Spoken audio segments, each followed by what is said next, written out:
Hello and welcome to Nimbus tutorial video. In this video we will learn how to configure item discount. For that we will click on the discounts button on the main dashboard, or from the main menu, from the sales drop down we have the discounts button. When we click on this, it takes us to the discount dashboard, and when we click on new, we can configure a new discount.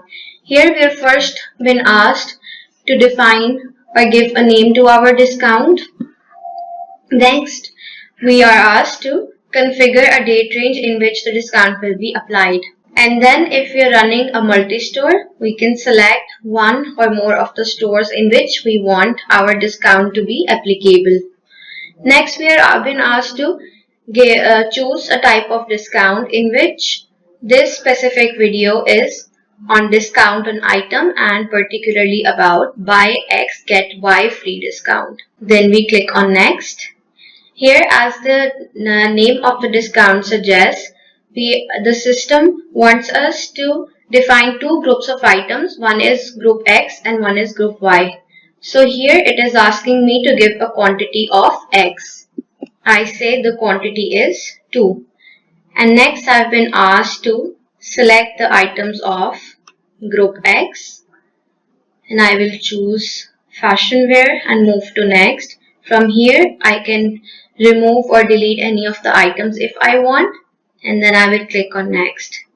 Now it is asking me to give the quantity of Y. This means that when my user will buy two quantity of X, how many quantity of Y they will get free or at a discounted price. So here I will say one quantity of Y, which means that if my user will buy two quantity of X, they will get one quantity of Y at a 20% reduction or altogether free. In this video, I will keep this to free, and then I will click on next. Here I have been asked to define my group Y of items. I click on accessories and move next. The items have been loaded, and when I click on save, I will go on to my sales and return screen to see the implementation of this discount. First, I will be asked to select a store. Then I click on show items to see my item panel. From here, I will select one item from the X group and one item from the Y group. But you can see here that since the quantity of item from the X group is only 1, no discount has currently been applied on Y.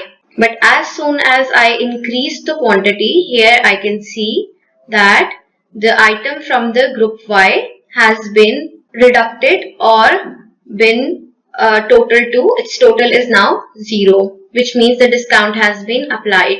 So this was the practical implementation of the discount.